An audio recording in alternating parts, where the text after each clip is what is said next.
What's up? This is Troy Taylor, and you're watching We Sound Crazy. Oh, I remember that wig. Yeah. So it's like different little things around. Memories it's messy, all over, yeah. But it's not nasty. Right. What did it smell like? Was it fried chicken? No, it did, because she be cooking. Okay. No, seriously. She be throwing down, yeah. She be cooking. I know it. We sound crazy.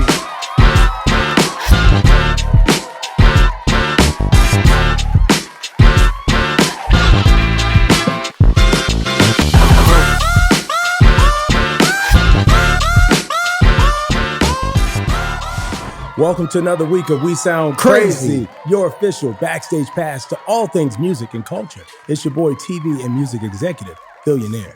What's good, y'all? It's Claude Kelly, hit songwriter and singer, and one half of Louis York with this guy over here. What's up? It's your boy Chuck Harmony. I'm a singer, I'm a songwriter, I'm a music producer, and I'm the other half of Louis York. Crazy crew, what up? I'm Bacon for Making, music executive, and your favorite true music aficionado. I'm excited about today. You better be. Excited, It's be a good one. We have a GOAT. We have a goat. Troy Taylor, you to go. A true hit maker with us today, platinum certified producer, Yeah. a Grammy Award winner, Yep. Dove Award winner, Yep. a vocal mastermind, Yes.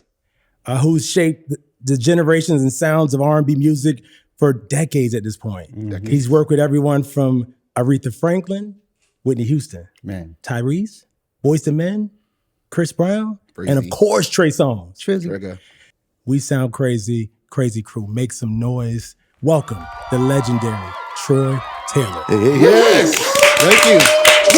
Thank you. Finally. I'm here finally. In your throne. Yes. You know what I'm saying? In this throne. It's good to have you here, bro. Thank you. It's good to be here. Thank you guys for having me. I appreciate it. There's a lot to talk about. Yes. A lot to go over. Yes, a lot. So, Troy, your illustrious career the last 3+ decades, I'm excited. Let's take a look back at your illustrious career and what we call We Look Crazy. Okay. Yeah, man. Let's go. Okay. Oh, this is what, 2005? Yes. You and Trey Songz, Yes. BA Zone? That was the album release party. Wow. That was the album release party. I remember because I went all over New York trying to find a suit. The suit was fresh, bro. Yeah, that was fresh. I works. still have that suit. Yeah. I do. Do you collect all you No, save the suits no. and the I things? just thought that because of this moment, that suit had a significant of value. You know, some of value to it. Yeah. Yeah. Where'd you get the suit from? I'm curious. It was in New York, so big Fifth Avenue. Fifth Avenue. It was expensive, basically. Yeah, it was expensive. Yeah, that's It what I cost some money. is what I'm saying. Yeah, I had Prada bad. shoes on too. So this is I mean, you know, I paid for it. I might as well announce it. this is '05. I'm assuming this is for the Gotta Make It record. Yes. What was life like at that time? You're ushering Trey Songz into the world. The time for that was it was very daring for me because I was on my own. I used to be with the characters. That's how I started my career. Yeah, man. And so Trey was our artist at the time. But then when I decided to leave the characters, Trey got caught in the middle. And so it became a thing where's is Trey gonna go with him or with me? I told him to stay with him because that's how I met him. But I continued to work with him. Well, it became a little cloudy because then Trey and my ex-partner, they fell out. Well, I won't say fell out. He got kicked out. He got kicked out. He got kicked out because he was told that if he does 60 songs, that then he would, the deal would be shopped. And so at this point, Trey had done 60 some odd songs. Granted, they weren't done and finished and good. But in Trey's mind, he did his songs.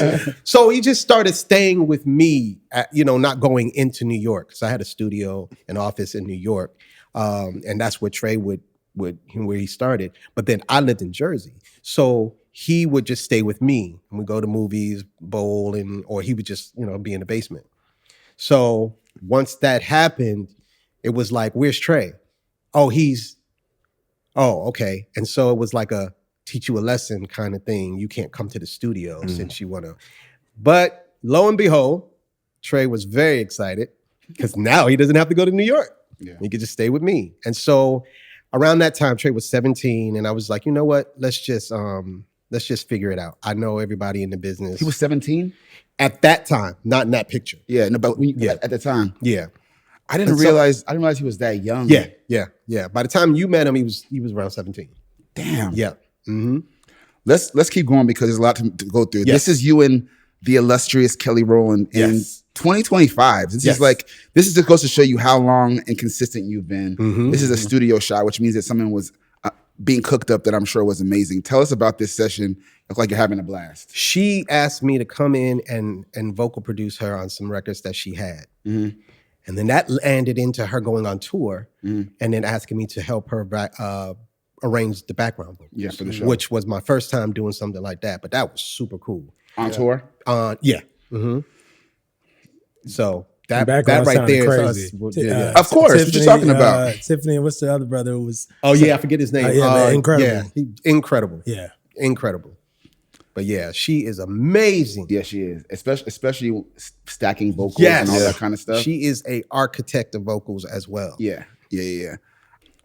So let's go to 2012, the BMI Urban Awards. What can you tell us about that night? Look a little chubby. That night I won the Producer of the Year Come on, bro. award, and I didn't know. It was like a secret. And I found out, and I'm sitting there like they called my name, and I'm like, "What? Wait, that's me." Yeah. So they knew about it. I didn't know. Wardell knew about it. I didn't know. Shout out Wardell Malloy. Yeah, Malloy. you know, he had the whole thing all mapped out, making sure I was there, and he knew why. Mm-hmm. But yeah, that was that day. And after doing it for 36 years, how important is getting awarded now? It's important because it makes me feel like validated. Even though I know I'm validated, there's not enough awards to make you feel. You know what I mean? Because the industry beats you up so much. Yeah, that's true. That a moment like this is important to say, wait. Oh yeah, that's right. Yeah, I did work hard all this year. Yeah. Because they'll make you feel like you didn't. Yeah, Straight up. for sure. You are you thinking like, had I known, I would have worn a suit? Yes. Yeah. Damn. Yeah. Oh, I got to take this one. So this is, I'm assuming it's 2003. Yes. You're working with Whitney Houston. One Wish holiday album. Yes.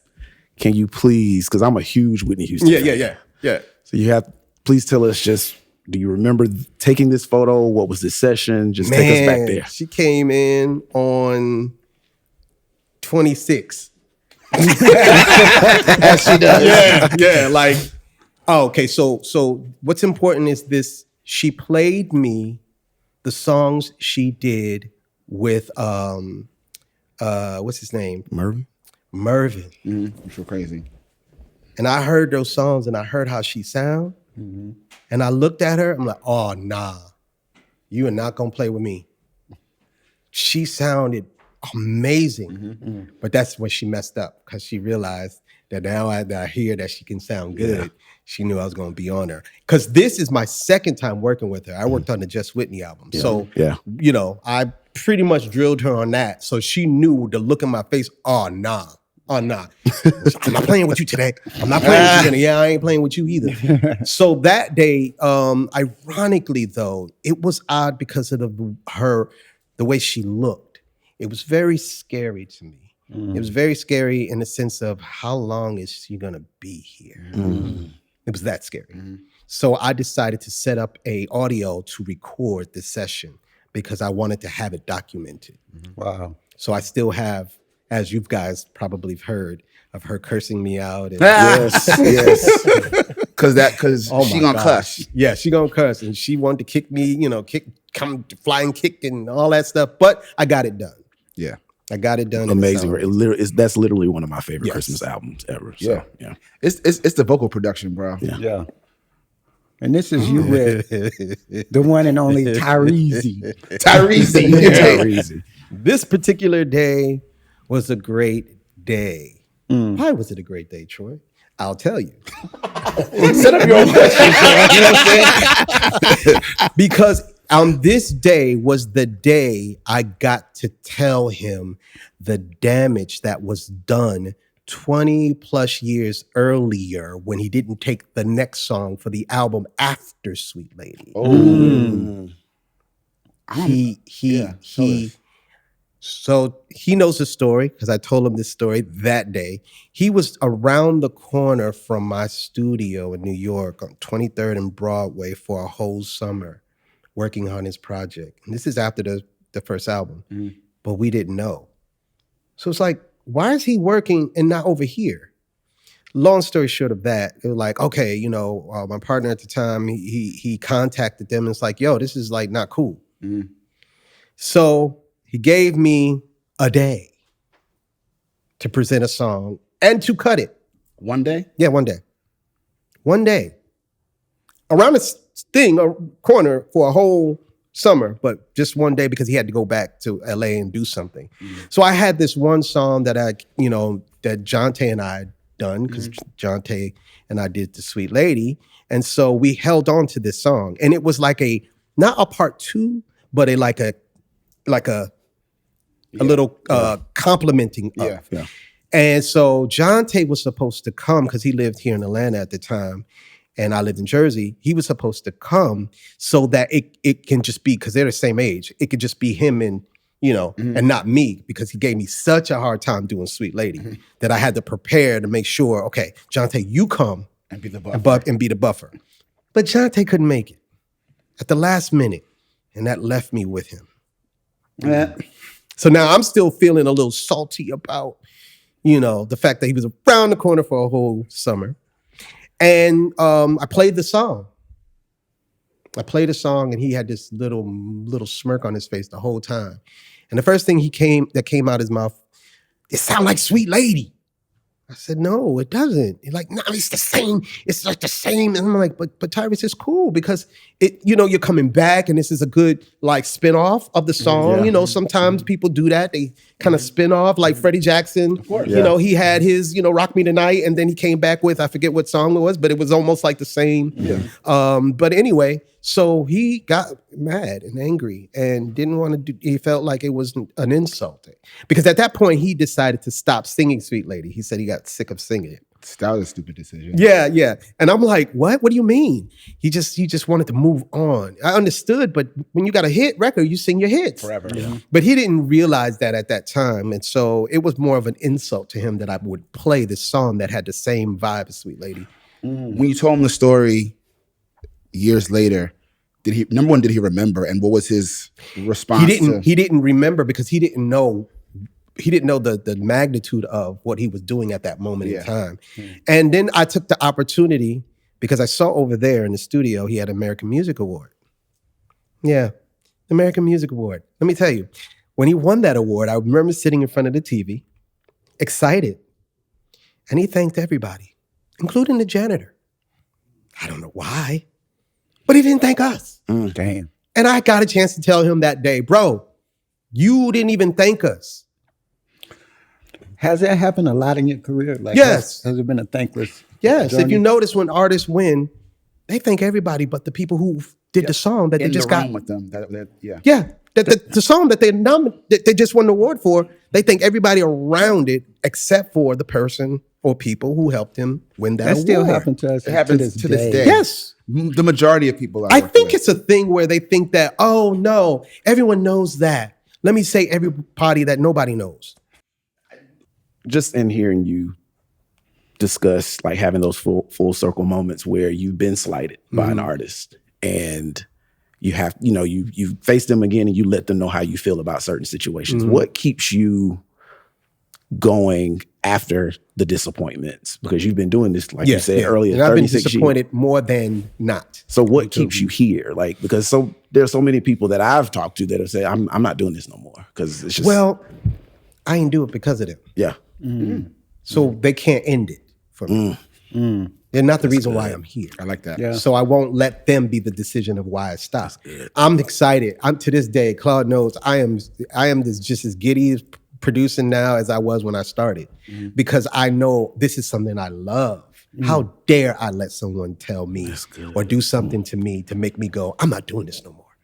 What? Then what was I doing it for in the first place? Right.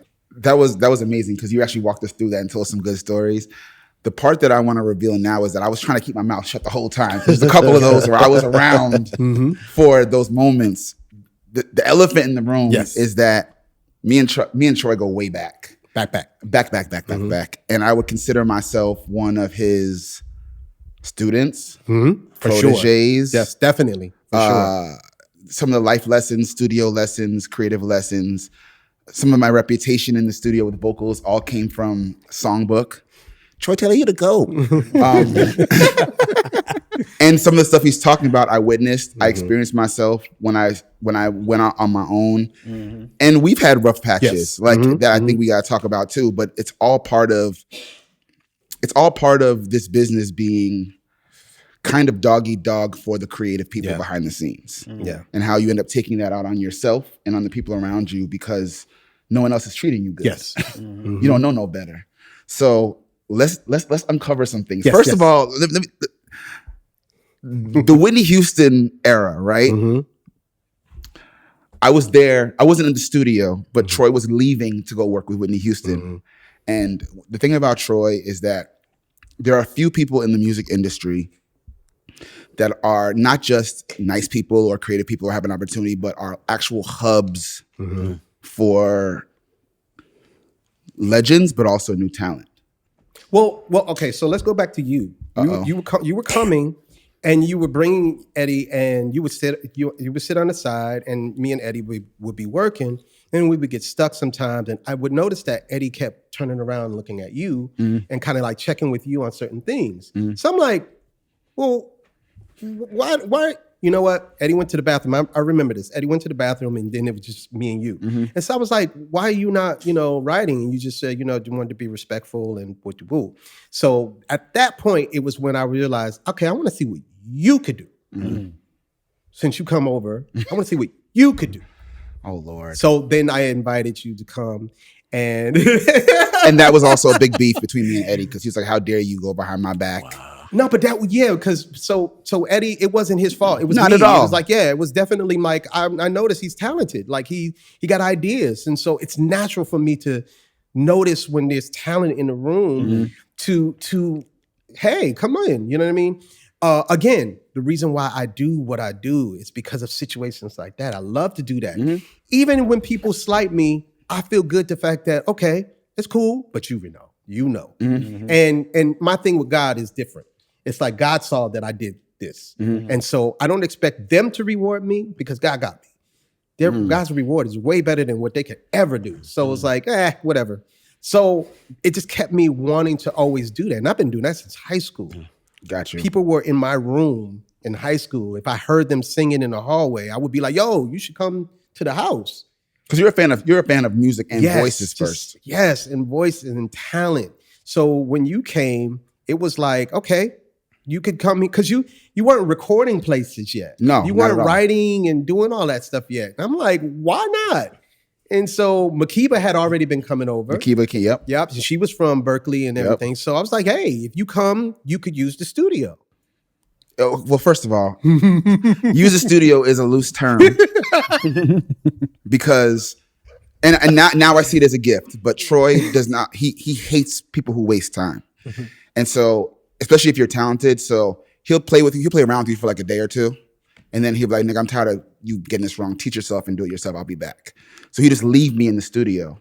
Yep, and be like, "Learn Pro Tools. I'm not helping you no more." I go upstairs. I said he could use the studio. I didn't say I was going to record him. So especially if you're good, like if he knows he has to be there to get it, he'd be like, "Nigga, you can sing, you get it, go record yourself," and he'd leave me down there by myself.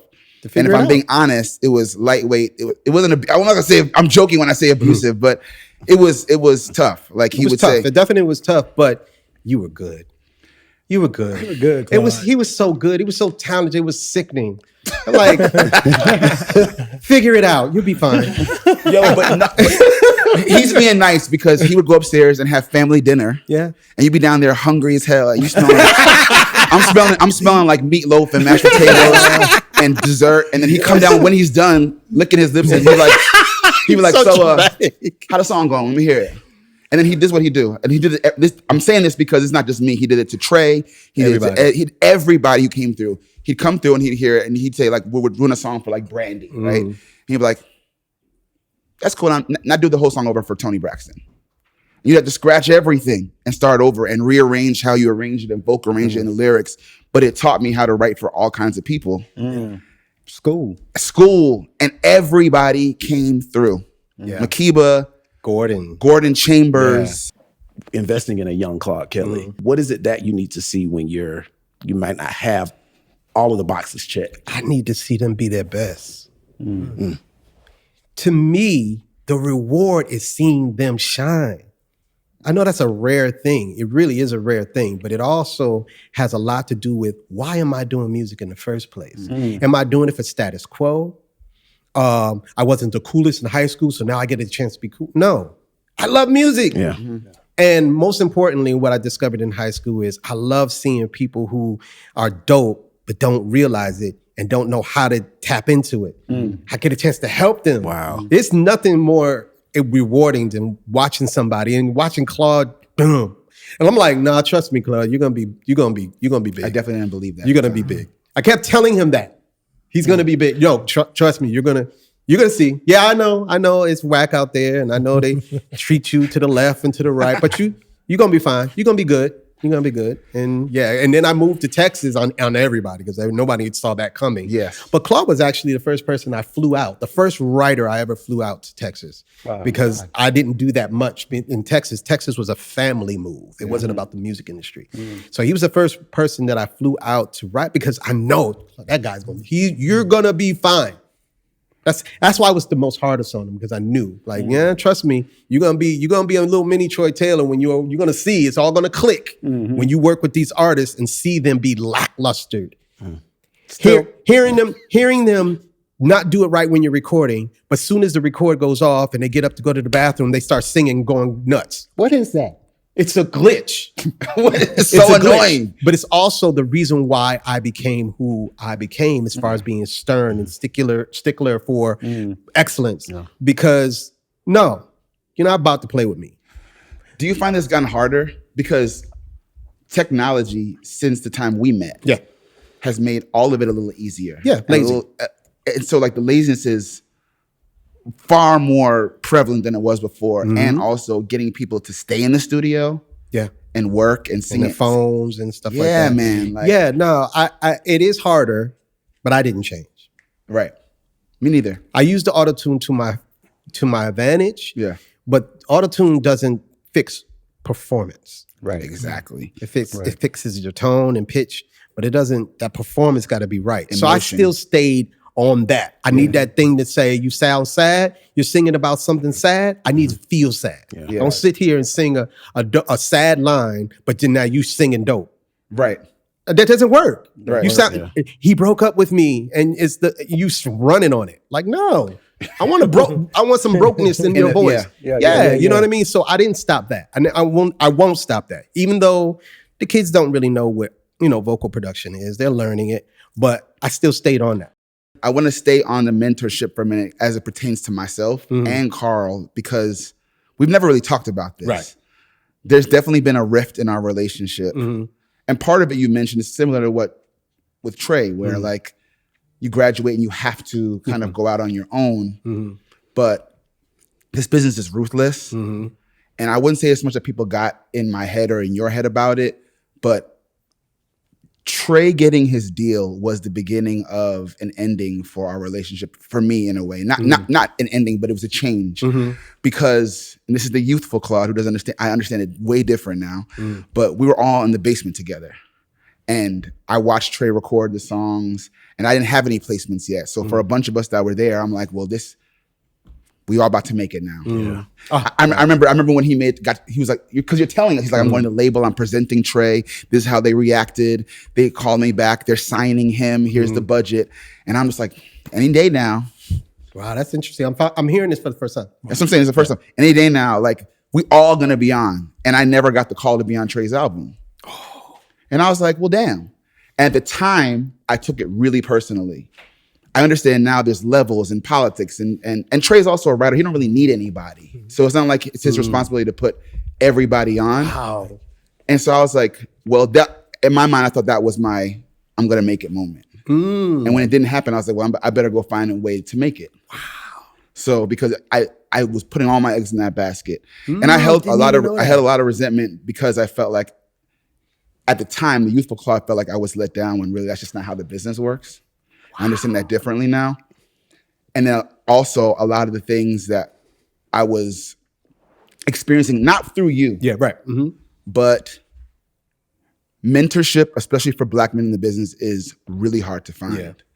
And I was getting so much shade from people that I thought should support me because I wanted to do everything. I wanted to write pop records. I wanted to write jazz records. And they were like, yeah, nah, nigga, you Black, right? Give me R&B and gospel. And I took it out on everybody. I was like, oh, where y'all don't believe in me? Cool, say less. I'm going to LA. And then I popped up and it was like Brittany and Kelly and all that stuff. Yeah. And most people, I didn't get love. It was just like, nigga, how you do that?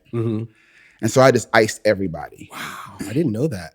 I was like, I'm not dealing with anybody because I'm not really, there's no love there. And then as Trey blew up, I'm like, I'm still not getting a call.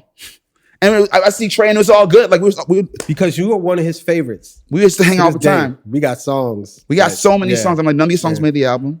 Nope. And no one said anything about it. I'm like, well, I feel slighted. So I'm gonna go off and do my thing.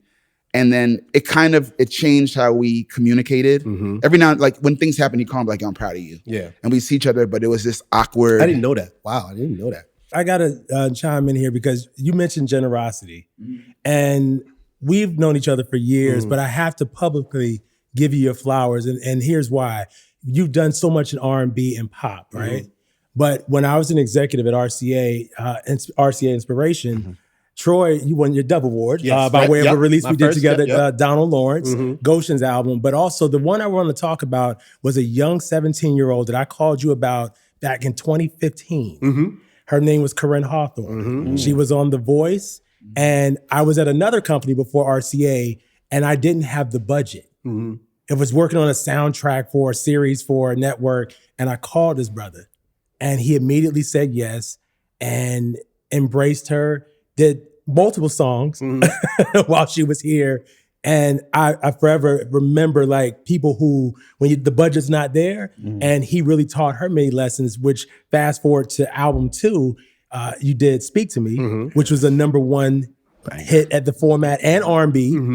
One of her first crossover records, multi-format records, I'll say. But thank you, because when I look at that, you saw what I saw, but I appreciate you taking that call when there was no budget. So I just want to publicly acknowledge it, because sometimes people don't acknowledge those moments, and those mean when there's no budget.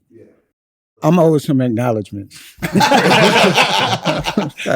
I would love to know, like, how do you have those hard conversations with somebody like an Aretha Franklin, where you worked on the So Damn Happy record? I'm sorry. You don't know. That was the only person I've ever come across that was so dope. Yeah. You never say nothing? I didn't have to. Okay, may I, please? Yes. Yeah. So I go to Detroit. First song. The only thing missing. Whew, Great me song. and Gordon did that. Great song. Amazing Aretha album, by the way. So Damn Happy is an amazing So album. Damn Happy. I go in there, they set up the thing in her dining room, they make a vocal booth for her. I'm sitting there, this is Aretha Franklin. I'm looking around. It's a little hoarderish, but you know, it's cool.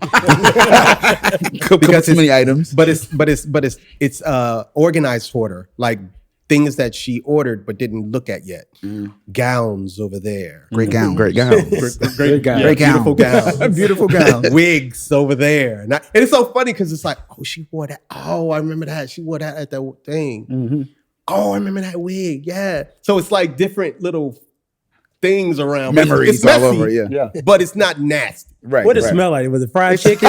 No, it did, because she be cooking. No, seriously. She be throwing down, yeah. She be I know cooking. it. So thing, she goes in there, and I'm like, shout out to Michael J. Powell.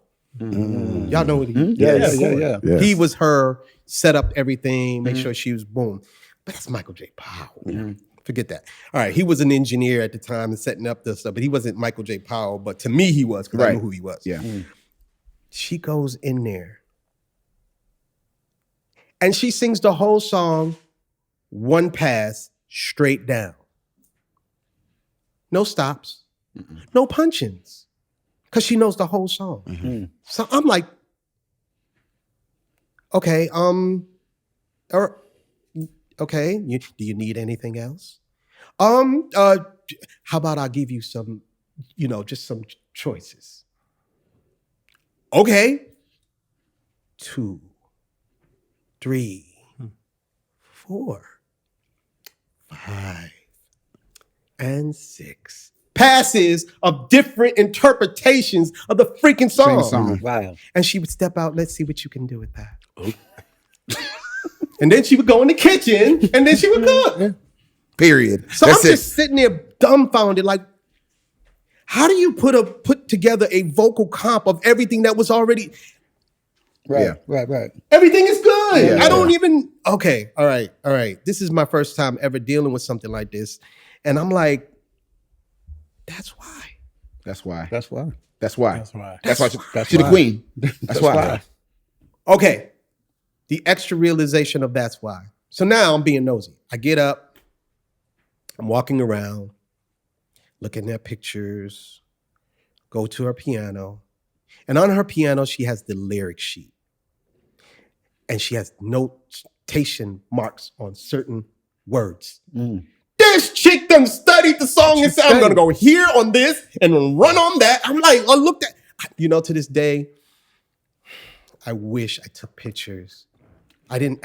It wasn't. The time was different. It was different. We Different didn't have I don't even think the iPhone was invented yet. No. We because it was the we're on two-way pages. two-way pages at the time, and all I can remember is that's why she knew what to do. She had already mapped out. See, Oh my gosh! So going through all the 6, I realized there's certain melodies that I don't have that I need. But she did say, when she got out, tell me if you need anything, and she'd go and cook. And so I'm like, Aretha, I need 1 pass of the melody of the hook. Okay, I could do that. She go back in and she sing it. Come out, go back in the kitchen. Yo, I mean, just like, I've never experienced anything like that, but all I can say was, this is why you are the queen, because you studied. It wasn't. I wasn't a big name producer in her world, so it wasn't like, who are you? It was she was so professional. I remember sitting at the dining room table with her, and she's just hilarious. Like, she low key, shady and funny. oh my gosh, fun, dry humor. And I'm looking at, I'm like, Aretha, you got a $20,000 ASCAP check on the floor. It'll be all right. I'm like, okay, all right. So she's making me feel comfortable. I'm bored. I got the cabinet, the thing with the Grammys in there, and they're a little rusted and tarnished. So I'm like, Aretha, can I have one of just one of those Grammys, kind of like a thing? Because you don't really care. You don't really care about it. You cannot. I mean, hey, listen. What if she would have said yes? Right. I would have had to. You'd be on a chain right now. Right. But but she was so cool. She was super, super, super cool, and she continued to call me from different numbers. From different numbers every time. I'm talking about, just asked her, Aretha, why is this a new number? Oh, I just, I just gotta just change it up every now and again. People just be calling, and it was the IRS. I realized later she was hiding. Uncle Sam. Yeah. That's crazy. So I mean, I can go for the Aretha story. I can go on because it was times where we kept, working, and she would come back for songs. The Yolanda Adams, what ended up being Yolanda Adams song. There's another song. Hold on, you gotta tell this story, because while this was happening, he'd go to Detroit and these places, and then come back to the studio, and all of us little minions sitting out like at his feet, like, tell us what it was like working with Aretha. Claude likes stuff like that. We're so like me. I'm trying to learn. So it was her and Whitney and everyone else. But please tell everyone what she said in the whole Yolanda era, because that's hilarious. So it was a song that she didn't end up cutting, right? And so me and Gordon gave it to Yolanda. Right. And then Yolanda cut the song. It came out. Right. And it was out for like a few months. And so she randomly called me from a random number. Hey, I wanna record. What was the name of the song? I can't remember the name of the song either. Whatever. It'll come to me. I'll just shout it out. And then I was stuck. I was like, Aretha, Yolanda already recorded that and she put it out. And she put it out. And this is so how cold she is. And what does that have to do with me?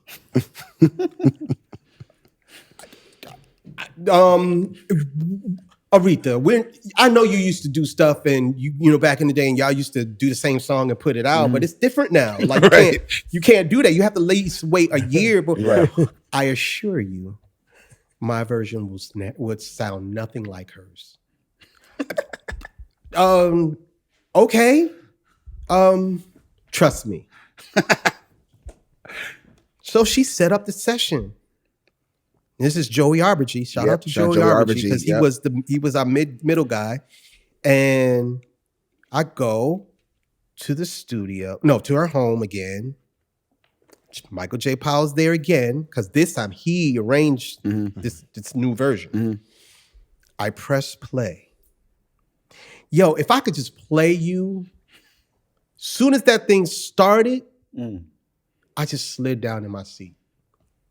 Because it was not only not like hers, it was a whole new rendition. Now, it almost came to me. Better Than Go. Better Than Go. So Yolanda's, it was an inspirational song, but Aretha's, she started the song off and she talked in equating. First of all, who uses a word in equating? At the top of her record. She had a little talk, but she turned hers into a relationship version. Man, that's like one of my studio play, like, here's her version, here's her version. Yeah. And Aretha did that to me twice because she did another song me and Gordon did. And Sunny, remember Sunny? I love Sunny. She passed away, rest in peace. Because she did The Only Thing Missing with me and Gordon, and she did Say That You Love Me. Remember that? I remember the demos and the sessions and everything. Yes. And I had cut that with Patty. Yep. Why? Because Aretha, we were at the end. And so she ran out of time. And so she heard the song, loved the song, but we didn't record it. And so, I told Gordon, hey man, I'll play it for Patty. This is unknown information. So, this story I don't really tell. The exclusive. Yeah, it's sort of exclusive. I've told it before, but not in this way. So I told Gordon, I'm with Patty, I'm gonna play it. She loves it, she cuts it. She cuts it as is. Aretha again, Patty never puts it out though. Never put it out. Aretha again calls me. Hey, do you still have that Say You Love Me? I want to record that. Now we already know the industry, the world music industry knows Patty and Aretha's dynamic. Yeah, that is not something that's not unknown. They had a little thing. Yeah. So I dare not tell her that I cut it with Patty. Yeah. Dare not. I was like, okay, but I need you to change the B section. So she wanted me to extend it. It was weird. It was off, though I thought. But I did it. I told Gordon, say she wants to extend the B section. And I'm like, what's wrong with it? It's perfect. It's the way it is. But her being a pianist, she knew what she was doing. So I extended it, sent it back to Gordon. Gordon, put the extra lyrics on it. And I send it back to her and she said, perfect. And then I go to record it. She kills it. Now I have one song, two iconic versions. Wow. That never came out to this day. Wow.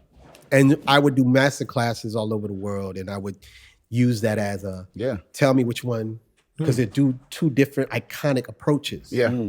and you get a chance to hear which one. Man. So Troy, truly a masterclass, but you're a vocal mastermind, and you talk about Aretha, the Queen. That's my vocal Bible, personally, right? And Shade. no shade. I'm just saying, but I'm saying like she's literally my the blueprint favorite singer. for- She's yeah. the blueprint. Yeah, But yeah. when I think of like great singers, you are an expert. I would love to hear from you your top 3 vocal greats, if you will, past and present. Past and present. 3 slots. Who are the best? Why am I nervous? Like 3. 3? Oh, this is very easy. Okay. Aretha's first, Stevie is second. Yep. And then Marvin Winans is third. Ooh. Wow. Ooh. That's unshakable. You can't Marvin really. Winans, when he effortless, Man. the approach, Yeah. the fall offs, Yeah, man. yikes. And he's so influential. Yes. So many people sound Yes. like Marvin Winans. Yes. But not quite as good. Right. So he's definitely one of my top. Now that's the 3, because then if you say 5, then we're gonna go. And they share this slot together. It would be Twinkie and Karen. They share it together. They share it together. I can't split them. Okay. Yeah. So We'll it share would it. be Twinkie and Karen, and then that's 4. That would be 4 because they share that together, and then 5 will be Kim Burrell. Okay. Okay, that's 5. That's 5. Because that's the thick of That's it. the starting 5. So now, Starting 5. Right? yeah, there's the auspices. There's the thing. So Brandy's gonna be right there. Brandy's top. She's like the thing that you fall off and got A, B, and yeah. Randomly. Just Brandy's right right. there. Okay. Brandy's right there. Okay. Like, and then Luther is right there because of tone and the master of holding a straight note. Yes. You ever notice when people go, they always the hardest thing to do. Yes, the hardest thing to do is keep the note straight and end it with air. Yeah. And it's very hard. Yeah. And most people can't do it. Yeah. They think it's easy, but they can't. Marvin Winans can. Better Yeah. But that's one of the reasons why, the control of the note. So I can keep going, but I'll stop there. Because I some people get stuck. Oh, I don't know who to. No, I know. I know exactly who my influences are. Yeah. You've done so much behind the scenes, but you started off as a solo artist yourself. What made you go from chasing the spotlight or the solo thing to I want to get behind the scenes and do my thing? I think when I worked with Boys to Men, they were kids. And I was an artist at Motown as well. And so I always had this babyface approach. I'll do a solo album and then work with other people as well. I thought Babyface was like the master of that. He still got a chance to be an artist, but then sending out songs to other people. And so I think when I realized the politics of being an artist and my personality, oh, now that's not gonna work. It's not gonna work at all. Because if somebody say something slick to me, I'm going off. Yeah. And that's me. Like I'm not playing a game with that. So Right. I imagine myself being in an interview and someone, for clickbait, so say something slick to me. Yeah. I'm not playing the politics of not, oh, Troy, don't say that. Yeah. I'm gonna go off. Right. And so I had to realize that about myself. No, if I produce you don't work, it don't work with you, but you blow up, I win. Yeah. But if it's just me, that album didn't do good. And I'm like, you know what? I told Gerald Busby and Timmy Regisford, I don't want to be an artist. I think I'll just You told us why you had the deal? in the middle of That's it. bold. My album was done. The photo shoot was done. DJ Clark Kent did the remix. Shout out to him. Rest in peace. And I realized I didn't want to do it. No real big money had been spent. They asked me, are you sure? And I was like, yeah. I work with Boys and Men and Today, Big Bub. And both of them came out and I felt like I love this feeling. I can go to the grocery store, I can do whatever I want. Yeah. And I'm good. And I don't gotta, Yeah. because I'm not doing that. I'm not. Hey, no, if I'm not feeling like that, that's not what I'm doing. Yeah. And as an artist, you have to play the game. If you don't want to play the game, don't be an artist. Because that's the real part. talk. That's real That's talk. going to be the deciding factor if you're going to be a star or not. Yeah. Because that game is ruthless. And then today with the, poke 'em, Oh, he going off. Yes, great. They want you to go off. Yeah, they want you to go off. And if you don't know how to pivot and you're dead. You're done. You're done. No, it's not going to be about your music anymore. It's going to be about, can we get him to spaz out, him or her? You've been a part of a lot of the beginning of so many people's careers. Is there a formula that you feel like they need to have? Every artist needs to have someone, at least one person that they listen to regardless. Every artist needs to have one person that if they say no, okay, cool. Right. Not no, huh? What do you mean? Why? No. Every artist needs one person. No. Okay. Yeah. Every artist needs one person, at least one person. Now, whoever that person is, you choose. But that person holds a role that if they say no, it's no. If they say yes, it's yes. No questions asked or nothing. Now, that's going to be very hard for these artists today to do that. Absolutely. Because even the why? Yeah. No. See, the why is you're not listening. And the social media pressure. Yes. Well, what if they you're not listening to me? And most people don't have one person. You think I should do it? No. Okay, I'm not doing it. Unless it benefits them. Right. They use that person as escape. Right. Because they didn't want to do it anyway. Right. And the person said no. But when that person says, yes, you should do it, and they don't really want to do it, okay, I'll do it. That doesn't happen. And every artist needs one person that they will listen to. Yeah. Like you mentioned that, new artists need someone that they are going to listen to and they're not going to scoff at, right? And I remember getting that first album, and back in the day, you had the enhanced CD where you can see the little documentaries and stuff. And I remember seeing him in the studio with you and the Aretha talking on the album and all that. Yeah, and it was clear back then that he listened to you. Oh my gosh. I think Are you someone that he still listens to? Because there's been a What lot up, Trey? There's been a lot of controversy in the last few years, and it's been kind of, as a fan of Trey Songz, it's been disheartening to see just some of the stuff that's come out in the media, and then just to see people kind of go at him the way that they have on social media. Because I'm like, at one point, Trey Songz was it was him and Chris Brown.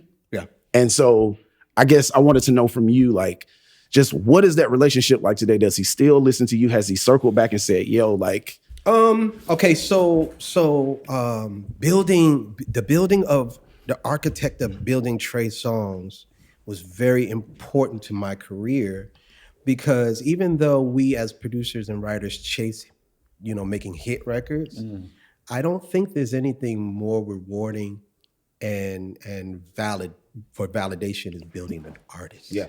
That's true. And then building a star at that. And breaking one, And breaking one, because that is hard. Yep. So with Trey, I can say Troy Taylor specifically doesn't have a lot of smash number ones, but I got Trey.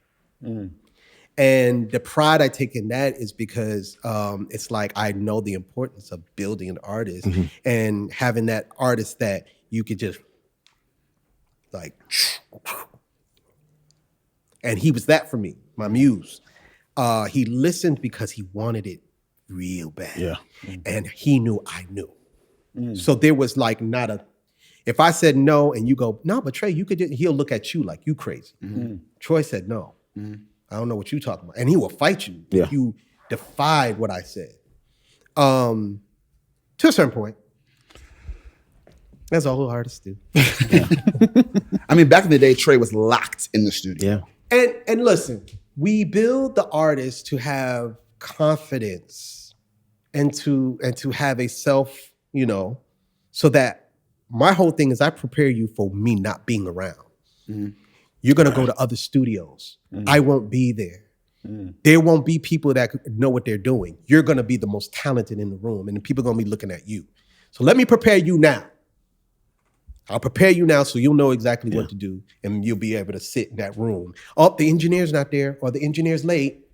Could you bring the mic in here, please? I'll just record myself. And then it'll all start making sense why I left you down there, like you said. And with Trey, it was the same thing. Trey ain't gonna always be there. So you got to learn how to arrange these backgrounds.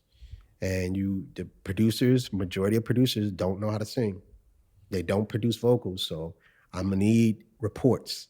When them reports come back, I want, this kid in here is great. I want to hear that. Because I'm not gonna always be there. Yeah. So that's how I prepared him.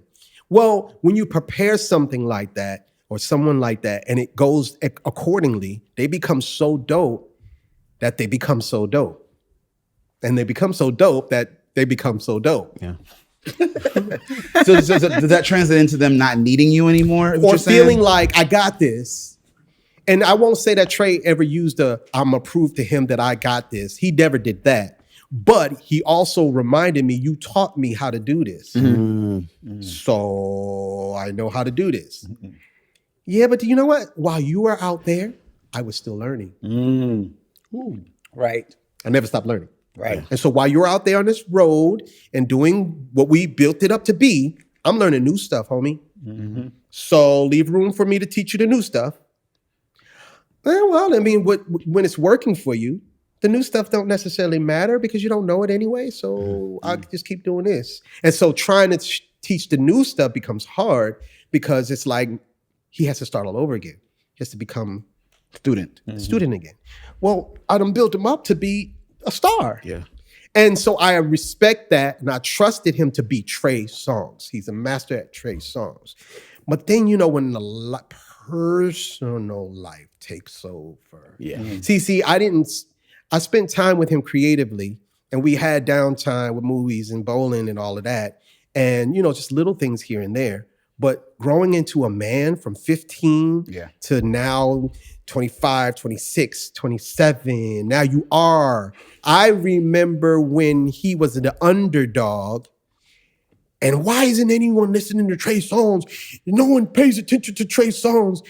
Trey Songz is weird. Trey Songz is this. I'm like, wait, whoa. Where did this change? Yeah. When he started making it. That's when all the weird stuff started happening. They started talking about him. The same people that built him up became the people that started. And so I watched him closely. And it's one thing for someone to tell you it's different when this is going to happen. But when it starts happening, and they start twisting your words, and they start taking little bits and pieces and showing one part but not the other part, and telling this part of the story but don't tell this part of the story. For an artist, that's hard. Yeah, I can imagine. That's messed up. Troy, I know. I would never. I know. But you gotta stop allowing yourself to be in positions, places around people, friends, to let them do that, because now it's more entertaining to poke at you, and get you riled up. And one thing about Trey, I will say, like, he don't take any. It's like that politics I was talking about. He got to a point where he didn't want to do that no more. So if you piss him off, camera, no camera, he's gonna tell you. And that starts to look extra angry. It starts to become a little bit more, that he's a hothead. Well, technically he is. But he's not gonna politic that hothead. That's where it's like, but still, bro, all right, stop. You know this. You know they're gonna do this to you. Stop allowing it. So now I noticed that when he moved to California, we became a little bit more distant. So the less time I'm around him, I can't remind him because we're not around each other a lot. And so that causes him to be out there and I can't. So like a father to a son, it's like once you teach your son, you got to let them live. And so for me, I have to let him live and be a man. And, he's 41 now. So it's like, it has nothing to do with, Troy, you see what's going on with Trey. What's up with your man, Troy? What's you doing? I'm like, hey, some of the stuff I don't know because I don't be around. We don't talk as much as we should on a daily basis, as because he's got his things going on and I'm doing stuff too. But I pray for him. People use that lightly, but that is really everything. Yeah. Because I pray that God keeps him and get him through whatever he's dealing with and let him get settled in it. Yeah. And sometimes God will allow it to be the worst it can be before you get humbled. Yeah, that's true. And then he'll step in. Wow. That's true. So my prayer over Trey is silent, but it's big. And Trey knows that. Trey knows me so well that if he was down right there at the end of that hallway right there, and something went, we're in a crowded full of people, all I have to do is go, the end. And he knows what that means. He literally knows my body posture. He knows what I'm saying without saying nothing. So even when we're not around each other, I already know what Troy's thinking. I already know what he's gonna say. I don't even want to hear it. I already know. Wow.